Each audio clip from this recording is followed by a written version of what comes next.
buat saya itu satu pelajaran ya, maksudnya saat kita berani melangkah, mengambil keputusan dari yang tidak kelihatan untuk berani show up, itu saya pikir itu titik balik dari Majesty itu sendiri. Saya perlu menggali dulu nih, konsumen itu kebutuhannya sofanya mau di mana. Nah dari situ baru kita masuk ke pertanyaan kedua adalah space yang tersedia berapa banyak. Ya, jadi kan tiap orang kebutuhan ruangannya beda-beda nih. Kalau kita bisa menjangkau banyak kan artinya memudahkan konsumen nih, nggak harus jauh-jauh datang untuk dapetin produk. Intinya bagaimana kita memudahkan konsumen itu mengakses produk kita. Memang dari awal sampai sekarang ada banyak sekali hal-hal yang beta bisa petik ya, beta bisa pelajari supaya bisnis itu bertahan. Kenapa harus memilih Majesty Living? Kenapa harus memilih Majesty Living? Karena dengan memilih Majesty Living, menurut saya orang membeli investasi, Pak. Membeli investasi? Iya. Jadi furniture itu sebenarnya nggak ada yang murah. Kalau kita salah pilih dan produknya rusak, ya uang itu hilang begitu aja.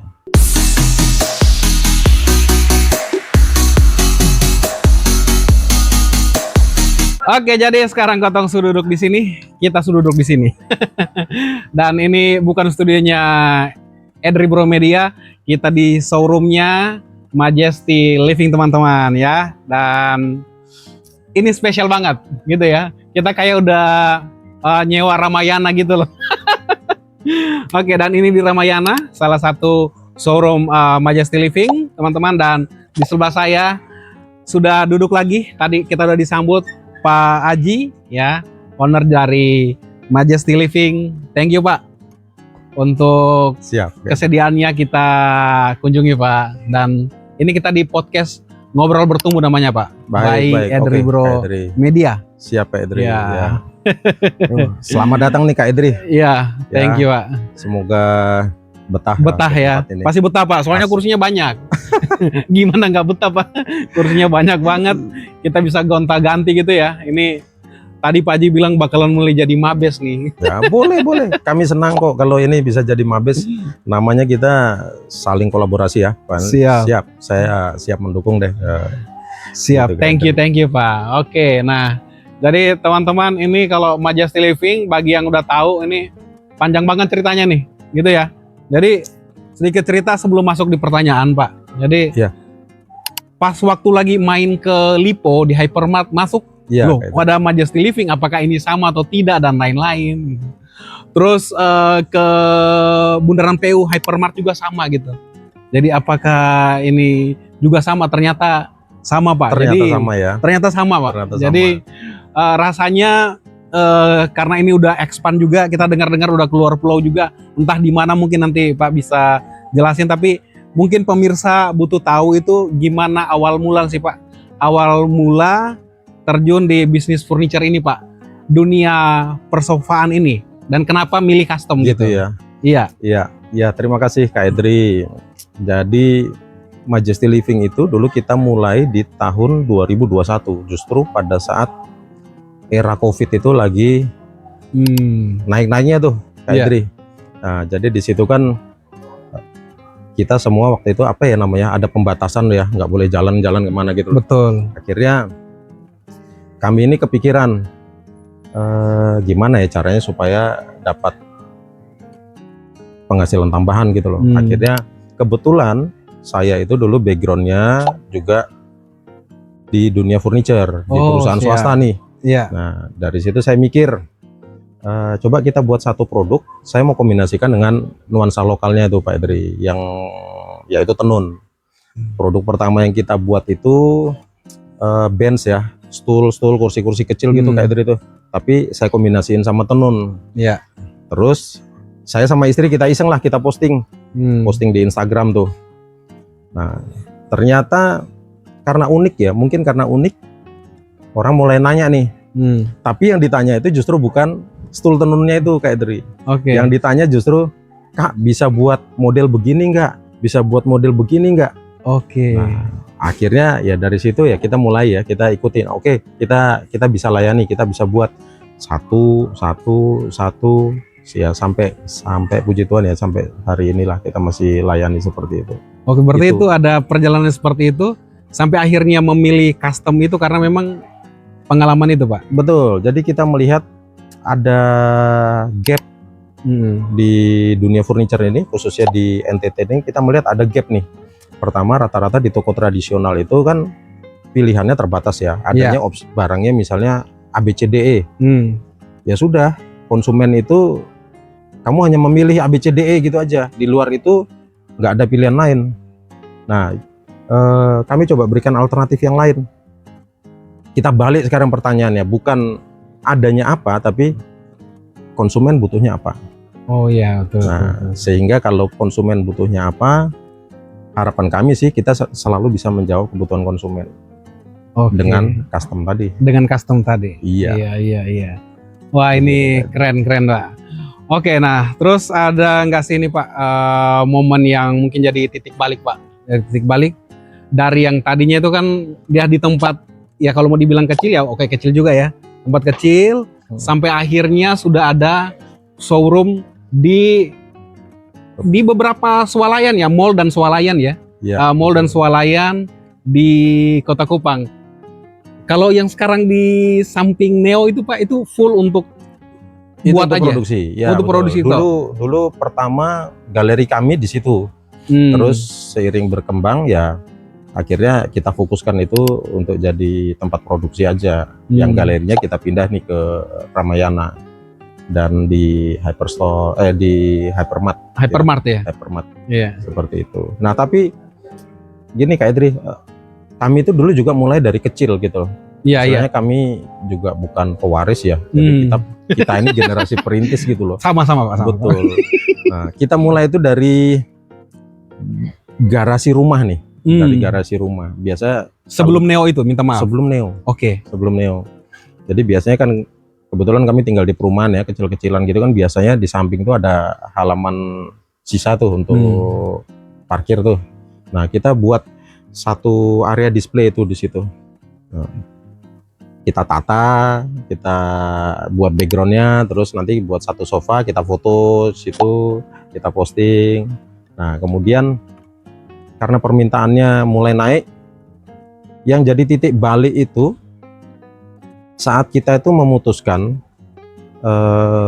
untuk bergeser ke itu di samping Neo tuh yang di Jalan Atpit, Pit Atalo itu. Itu memang butuh keberanian ya. Saya pikir entrepreneur itu kuncinya adalah kita harus punya keberanian ya. Nah, untuk bisa mendobrak apa yang dan itu kan jalan strategis gitu. Betul.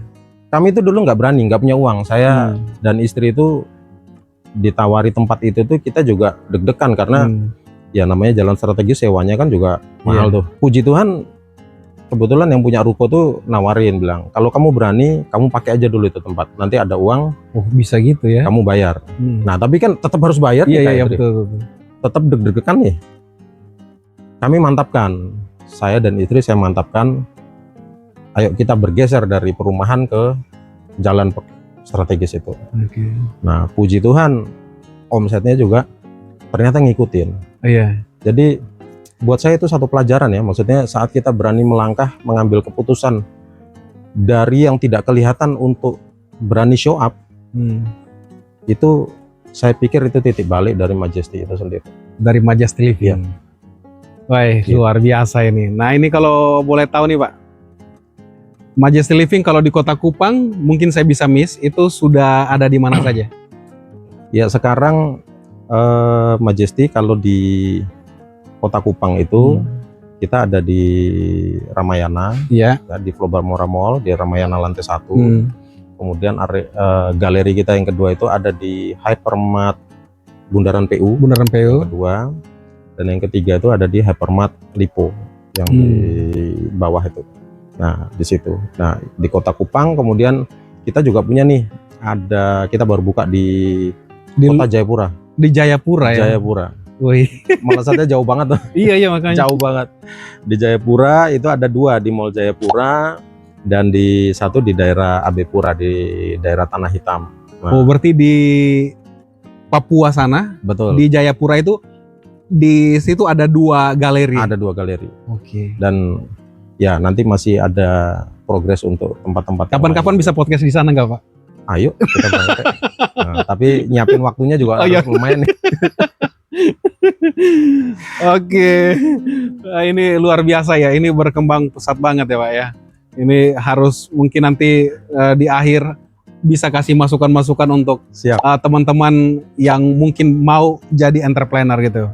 Nah tadi kan kita masuk Pak, kita lihat di sini ada beberapa alternatif untuk bisa berbelanja di sini ya. Untuk mendapatkan apa lagi namanya furniture di sini ada yang 0% dan lain-lain seperti itu. Tapi mungkin sebelum sampai di situ Pak, mungkin bisa diceritakan dikit kira-kira alurnya bagaimana Pak? Kalau misalnya orang kepengen pesan sofa dari Majesty Living itu, mungkin alurnya seperti apa? Ya, sebenarnya alurnya gampang aja sih Kak Idri. Biasanya ada customer itu ini ya, ada yang menghubungi kita lewat media sosial atau WhatsApp. Nah, khususnya untuk kalau custom, nanti kita minta mereka untuk datang nih ke galeri kami di Ramayana ini untuk kita diskusi lebih lanjut. Nah, pertanyaan pertama yang saya akan ajukan adalah sofa ini mau digunakan untuk apa dulu? Karena beda sofa itu beda keperluan. Nah, kita nggak bisa kasih gaya sofa yang resmi untuk di ruang yang sifatnya santai seperti keluarga gitu. Nanti nggak akan match gitu. Jadi saya perlu menggali dulu nih konsumen itu kebutuhannya sofanya mau di mana. Nah dari situ baru kita masuk ke pertanyaan kedua adalah space yang tersedia berapa banyak. Ya jadi kan tiap orang kebutuhan ruangannya beda-beda nih. Ya ada yang di perumahan, ada yang mungkin rumah sendiri, atau ada bahkan yang baru untuk kantornya ya mungkin ya. Nah jadi kita perlu tahu space yang tersedia berapa banyak. Nah kemudian pertanyaan berikutnya adalah siapa yang akan duduk di situ. Artinya kebutuhan sofa untuk misalnya untuk hanya untuk keluarga, atau mungkin bahkan konsumen tersebut punya hewan peliharaan. Nah kita harus mikirin karena ada bahan-bahan yang harus bisa tahan nih terhadap misalnya kita punya kucing ya, kucing itu kan suka nyakar tuh. Ya kalau kita salah pilih bahan ya nggak akan tahan lama produknya. Nah kita harus diskusi sampai di tingkat itu. Apakah customernya itu punya anak kecil nggak? Nah kalau punya anak kecil kita hindari misalnya pernak-pernik yang terlalu banyak, karena biasanya anak kecil itu penasaran tuh nanti ditarik-tarikin. Oh iya betul. Nah iya kalau cuma ditarikin lepas ya, terus kalau dia masuk mulut ya panjang lagi ceritanya. Jadi kira-kira seperti itu. Dari setelah kita tahu kebutuhannya, baru kita hitung estimasi biayanya. Nah begitu keluar estimasi, tinggal opsinya adalah mau cash kah atau mau memanfaatkan paylater ya. Seperti itu. Dan itu semua proses pengerjaannya cepat ya, maksimal sekitar 4-5 hari kerja itu selesai itu. Bisa selesai. Wah, ini kayaknya kita harus buat. Ya, nanti kalau untuk studio resminya harus tuh. Iya betul itu kita lagi ngumpul uang Pak. Siap, amin. Iya berarti itu ada alurnya dan harganya juga affordable ya. Ya, jadi sama kayak yang ada di galeri ini. Bisa saja bentuk sofa yang sama karena kebutuhan konsumennya berbeda, itu harganya juga bisa berbeda. Nah, jadi semua itu bisa kita diskusikan termasuk sampai ini ya. Tingkat kekerasan dudukan ini. Nah, ini kita bisa diskusikan semua. Jadi betul-betul sofa nanti produk yang jadi itu sesuai dengan keinginannya mereka. Nah, kalau mau diskusi mereka datang ke sini, nanti tim kami sudah standby. Sip. Ini keren banget. Iya. Ya, jadi bakalan tersedia terus. Tapi kira-kira ada tantangan-tantangan nggak Pak? Wah banyak. Apa aja tuh Pak? Ini karena orang berbisnis kan mungkin lihat, wih, ada di sini, ada di sana, kelihatannya ada di menjamur nih. Tapi kelihatan menjamur. Pusing juga mikirin. Pusing juga tuh. Itu ya, tuh pusingnya tuh ada kayak dikit Pak, pusingnya Pak, biar saya nggak mau pusing juga Pak.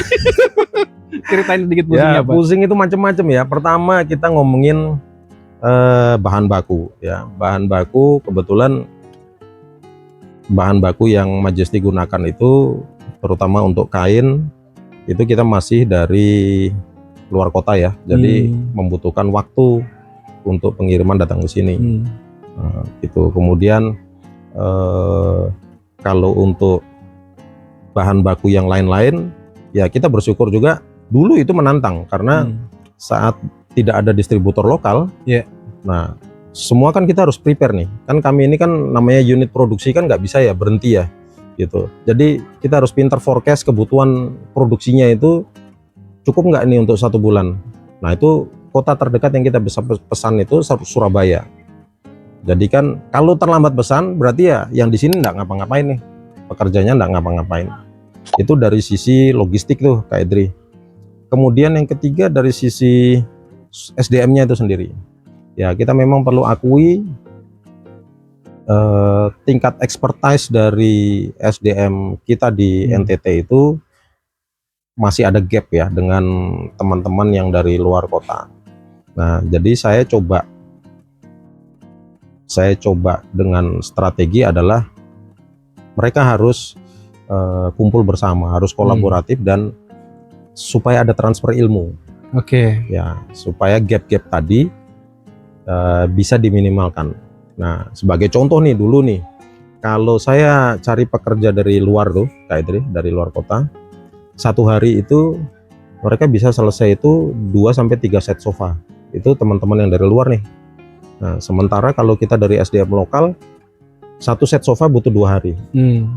Nah, jadi kami secara internal saya datangin mereka, saya inapkan mereka, tinggalkan mereka ini satu tempat nih, satu tempat. Kayak di harapannya ada gitu transfer ilmu. Nah dari cara budaya kerjanya mereka, kenapa kok bisa jaraknya jauh banget gitu. Nah begitu. Jadi akhirnya setelah 1 tahun berjalan, nah gap ini sudah mulai menipis. Nah, itu yang beta lakukan itu Kak Idri itu. Supaya karena teman-teman kalau yang dari luar ini biasanya nanti kalau hari raya tertentu kan mereka harus pulang ya, minimal 1 tahun 1 kali mereka harus pulang kembali ke asal ya untuk cek keluarga dan segala macam. Nah kami nggak bingung, produksinya nggak stop. Nah, teman-teman yang lokal ini bisa sebagai backup. Jadi bisa tetap jalan. Ada transfer ilmu segala macam. Jadi teman-teman lokal juga sudah akhirnya bisa ya. Tahu cara kerjanya dan lain-lain dengan supaya kualitasnya tetap sama gitu. Kualitasnya tetap sama. Wah ini luar biasa ini Pak.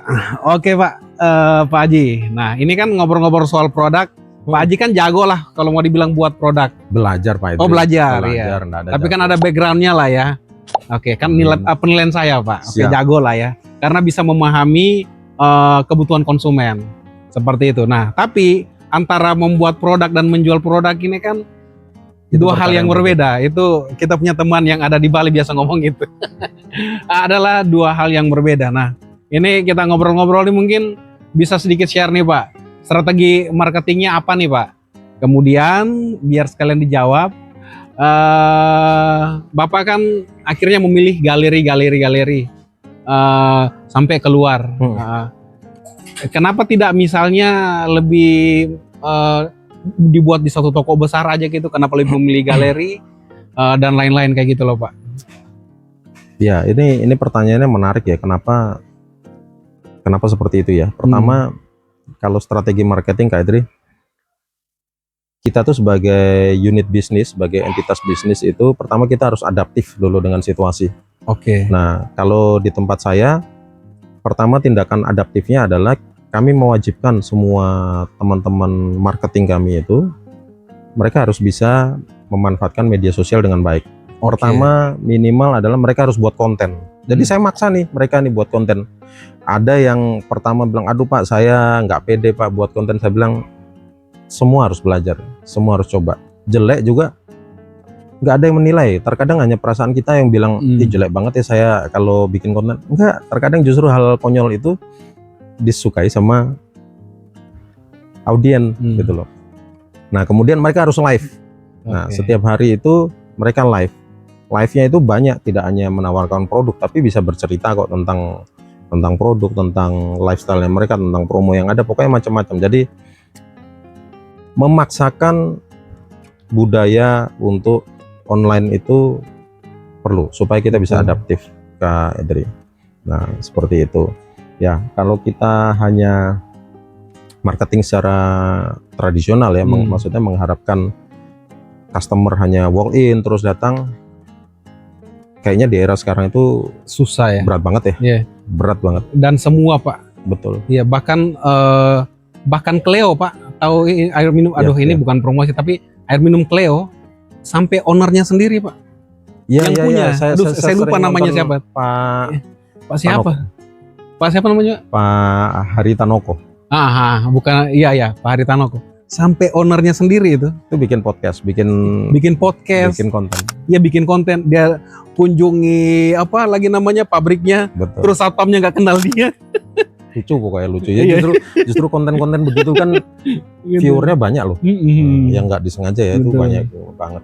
Jadi memang digitalisasi memang keniscayaan betul. Itu harus wajib. Sekarang wajib. Nggak bisa nggak. Salah satu strateginya itu. Ya. Nah kemudian kenapa kita kebetulan ini ya strateginya kok banyak menyebar gitu ya? Iya, menyebar betul. Ya kita mikirnya sih keterjangkauan gitu loh. Dulu kalau kita bisa menjangkau banyak kan artinya memudahkan konsumen nih, nggak harus jauh-jauh datang untuk dapetin produk. Intinya bagaimana kita memudahkan konsumen itu mengakses produk kita, gitu. Kalau kita fokuskan di satu tempat yang besar, ya kalau rumahnya dia dekat, kalau rumahnya dia jauh, ya pastikan challenging juga. Tapi kalau kita bisa hadir lebih dekat dengan mereka, saya yakin ya bisa diakses produk kita lebih cepat. Itu sih Kak Edri. Oke, ini pertanyaan terakhir Pak Haji. Ya, nah, siap, Kak Edri. Tentu saja kita pengen obrolan ini juga bermanfaat untuk yang mendengar. Makanya adalah podcast ini. Namanya Ngobrol Bertumbuh. Ngobrol Bertumbuh. Nah, harapan kami, orang yang menonton podcast ini, mendengar apa yang Pak Haji sampaikan, mereka juga bertumbuh Pak Haji. Nah, jadi ada pesan nggak nih Pak, buat pelaku UKM di NTT yang pengen memulai usaha?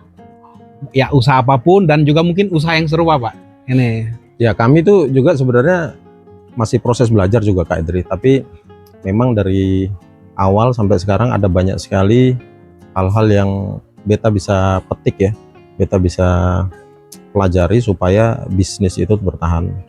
Nah buat teman-teman yang mungkin mau usaha atau bahkan mau juga di mebel, pertama gini, kita lakukan apa yang jadi passion kita, apa yang jadi hobi kamu. Misalnya hobi bikin kue, hobi bikin snack, kerjakan dari situ dulu. Oke. Nah karena kalau kita mengerjakan apa yang kita nggak paham, produk yang kita hasilkan itu tidak akan memuaskan bagi konsumen kita, karena yang menilai pertama produk kita bagus itu adalah diri kita gitu. Nah,